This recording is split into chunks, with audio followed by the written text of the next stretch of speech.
just know what's going on YouTube, so I thought Escape would be better. Right on. So anytime he's in this position, he's in the turtle.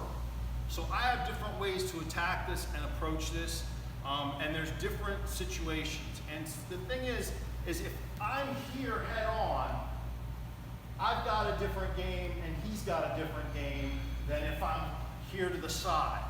I've got different attacks, he's got different escapes if I'm in front versus when I'm on the side, the same attacks don't work. If I'm on the back, working towards the back, that changes things up as well. Or if I've got one hook in working to get the other hook in, that changes. So we've got turtle 1 is with the person in front, okay? Turtle 2 is with the person to the side.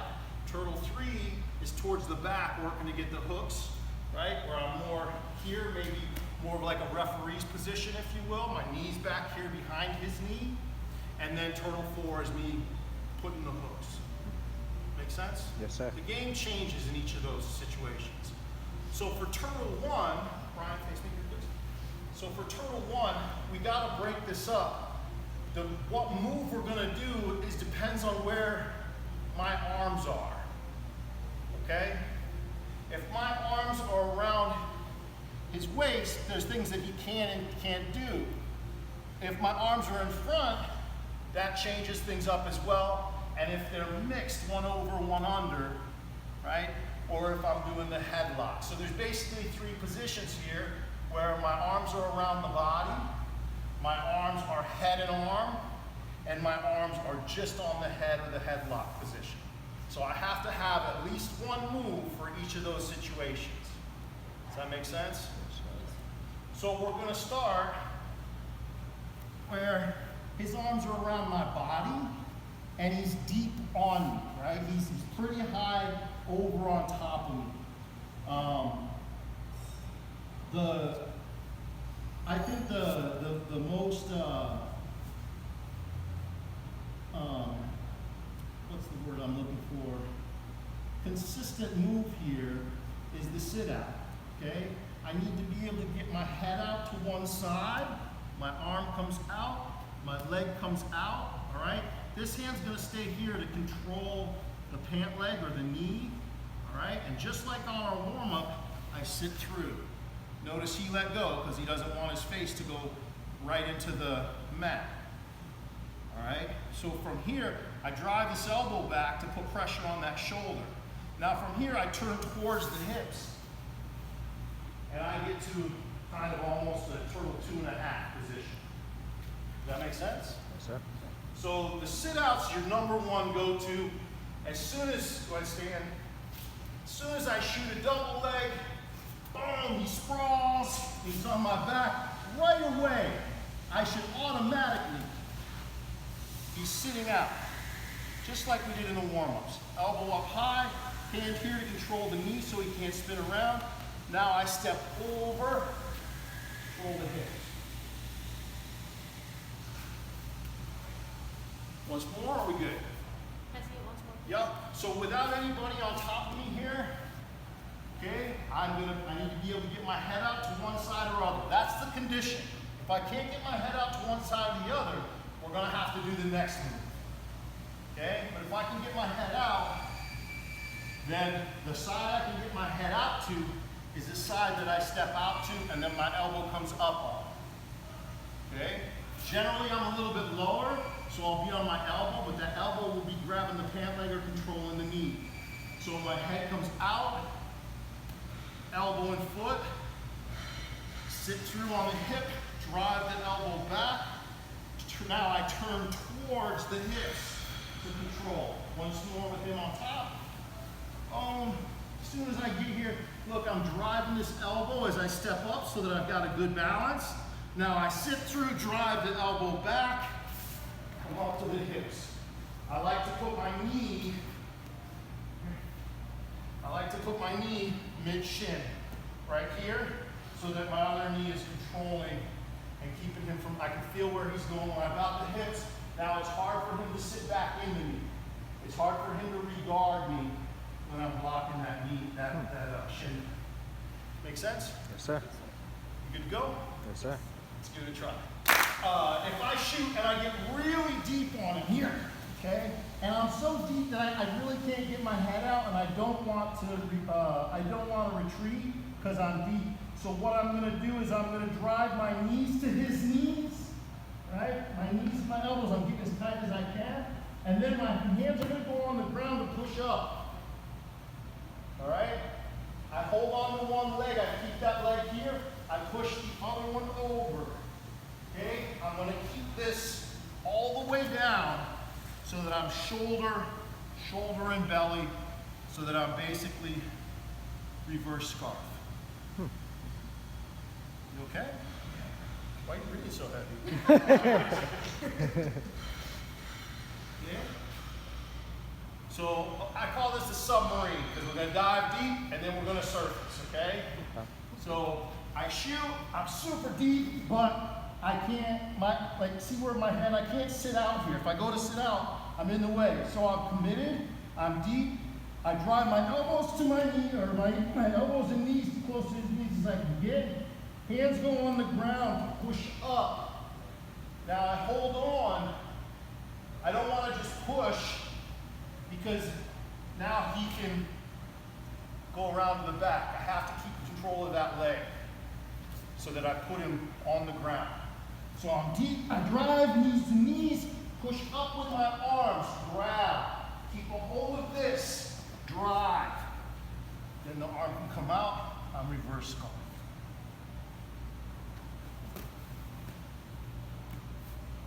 Right there. If you don't have a game from reverse scarf, then just step over the mount. Good to go? Yes, sir. You guys need to see it again?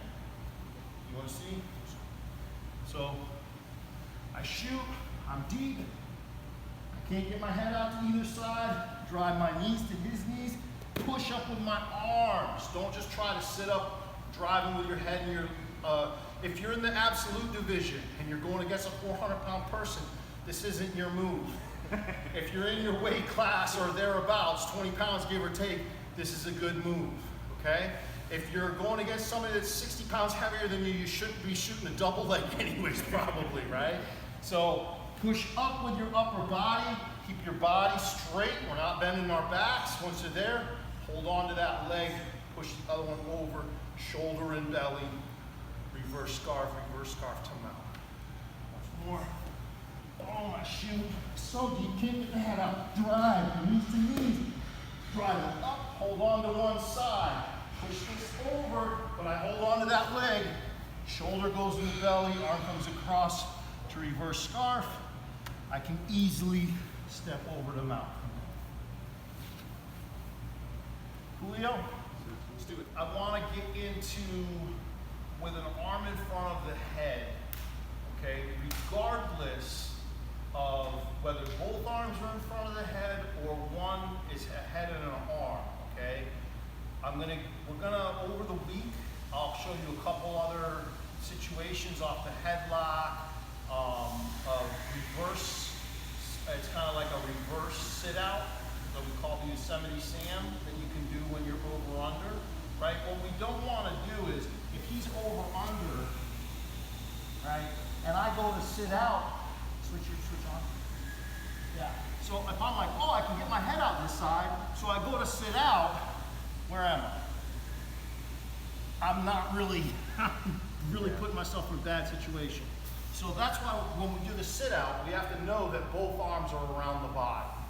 All right? So we'll cover some more situations and a couple more variations of the escape that we can do. But I want to first get into, if there is an arm above the shoulders and you're not controlling that arm, you are wrong. Okay? You are wrong as wrong can be. Anytime I feel an arm come in front of my head, I need to be controlling that arm. Generally 2-on-1. Does that make sense? If I can get 2-on-1 on this arm that's in front, what can he do to me? This is much stronger. Oh, what do we have here? What was that? Arm drag. Arm drag, right? We can set up the arm drag from there. Whether he's 2 hands in front Okay? As long as I'm controlling one, he can't do a lot of damage with this other arm. Okay? He can grab the key and try to set stuff up, but he can't really finish it without this other one. So now, I can rotate my head outside, arm drag to turtle 2. Okay? This is peel and post. Anytime an arm is in front of my head, I peel and post. That will take care of 90% of the time. We'll go over some other things here during the week, some other specific stuff where he's already got the headlock, where he's already got the body lock, things like that. But anytime I can get this arm in front, anytime he puts an arm in front, go other arm, right, so they can see, I peel and post. I put my weight on it, and I try to post it to the ground. Even if I just pull my head out and go over under here, I'm in a good position, right? Because I'm lower than him.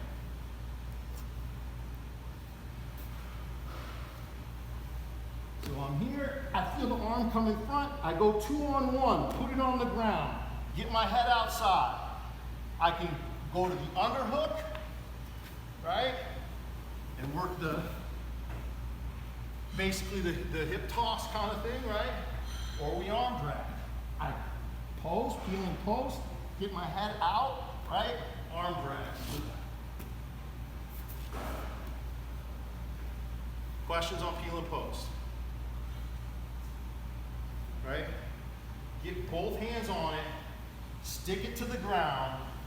That freezes him in space, right? If he's really strong, right? Even if I don't get it to the ground, see, I get my head out, I square up, or an arm. Questions? No, sir. Peel and post, big money. But I have to be always protecting my neckline. Okay? I can't be down here hanging out. Okay? Because now it's too late. But if I'm here protecting, I can feel, I don't have to see it, I can feel it as soon as it comes in. I get 2 hands on it. Once I get the 2-on-1, I put it on the ground and clear my head. If that's, look, self-defense, I'm fine. Like, you see where I get out of here, I sprawl out, I run away, I soccer kick him if it's MMA, and we're doing pride rules, okay? But that's a super strong, simple answer to stuff. It's just you gotta be switched on to know that that hand is coming in and get 2-on-1. Peel, post, over, under, or arm drag. Cool? Yes, sir. Let's do it. Around the body and stuff going on in front of the head. I want to show a couple of more specific situations. So if he has the head and arm, okay? If he has the head and arm, and you feel like, oh, my head can come out this way, what's going to happen? If I go to sit out this way, he just kind of loosens up his grip and ends up north-south or side control. So we don't want to do that with the head and arm. But as long as I'm not out of too many weight classes, I can go this way. So same thing here. Okay, my head's out to this side, but what I'm going to do, okay, instead of sitting out, I'm actually going to go the opposite direction. All right. If I was going to sit out, my left foot would go up, right? Sir. But I'm not going to sit out, I'm going to go the other way. So my right foot's going to come up. He's already given me the underhook, and I sit through to the butterfly hook. Okay? If he continues to try to stay there, I've got a direct route to the back. Now, if I've allowed myself to get dragged out, flattened out, and he's got all his weight on me, can I do this one? No, sir. No. Now I got a much worse situation on my hands. But if we're here and I still have some posture, and again, if he's not, 400 pounds in my weight class, now I recognize, okay, I can get my head here, but he's head and arm. So I go right away, I get my underhook and step up on this side, and then I sit through, right, to the butterfly guard. Now he's getting stretched out and giving me the back. Okay? I call this one the Yosemite Sam, because he was all bow-legged, with the guns, and just this whole situation kind of reminds me of Yosemite, getting into that Yosemite Sam position. All right? I didn't have another name for it, so that's where we're at. Please. Okay, so he gets the head and arm. Okay, go the other way so you can see the other side. Good. He gets the head and arm. I recognize, okay, I can get my head out to this side. So, but I'm not sitting out. I'm going to use Yosemite Sam. All right? So once I get under him, you can see he's kind of getting put in the back position here, and I can go directly to the back from that butterfly guard because my head's already under the arm. Okay? So it starts very much the same in that a leg goes up, but it's the opposite. My head's out here. Generally, I want to look for that underhook and that belt control as I sit through to butterfly guard. So I'm recovering butterfly guard. If he doesn't get his arm back, if he's insistent on holding on to my head, then he's giving me a route to his back. Good go? Sir. Any questions? Let's give it a try. Not too long. You know, on Monday we talked about anytime we feel an arm coming in by our head, by our shoulders, we need to right away get control of it, 2-on-1, heel and post, arm drag, or just recover back to over under. But if he goes as far as to get a headlock on me here, okay, that's not really great. Pulling this up, pulling out, just so you can see how I'm doing this. No, just headlock me there. Okay, so now both arms are in front of my head, right? But he's got a pretty good grip on my noggin around my neck. So that's not great for me. So I need to figure out, and again, now I'm broke down far enough here that it's going to be really hard for me to Yosemite Sam or sit through or whatever. So I need to deal with this grip before he chokes me with it. So if I can get the wrist, that's great. But a lot of times all you're going to get here is the cuff. So I get the cuff, and then I take this arm and I put my fingers inside the crook of the elbow here. Okay? This takes a lot of pressure off so he can't choke me. He's still what? He can still hold on to my chin, he can still control me, but if he's trying to choke me from here, it's much more difficult.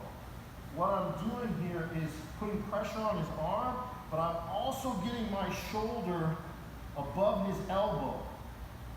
Okay? So my shoulder gets above the elbow, and then I can start putting pressure on it and bringing it around so that I can fight that grip and get out from there. I'm using my whole body weight with my shoulder above the elbow as a pivot point to break that grip and get out of it. So this can be a little bit of a dogfight, and if he's got his hands locked up, well, it's his arms versus my body, both my arms and my body with my shoulder pressure in that arm. And generally it'll get to where it's pretty uncomfortable and he'll have to switch to something else. Okay? So, once again, we're here. He's got a good headlock on me. I'm down too far. I can't use Yosemite Sam. Where's this hand gonna go? The cuff. If I can get inside the wrist, that's great, but a lot of times from here you can't. So if that's all I can get is the sleeve, that's fine. Where's this hand gonna go? Inside the crooked elbow. It's like I'm trying to grab his biceps. Okay? Trying to grab his biceps, feel his muscles. But that's getting my shoulder above his elbow. Now I put the pressure on his arm with my shoulder and come out to the side and get the turtle too. Okay? If I've got those old school arm bar takedown skills, I can bust those out too from that position. Check? Questions? You want to see? Sure.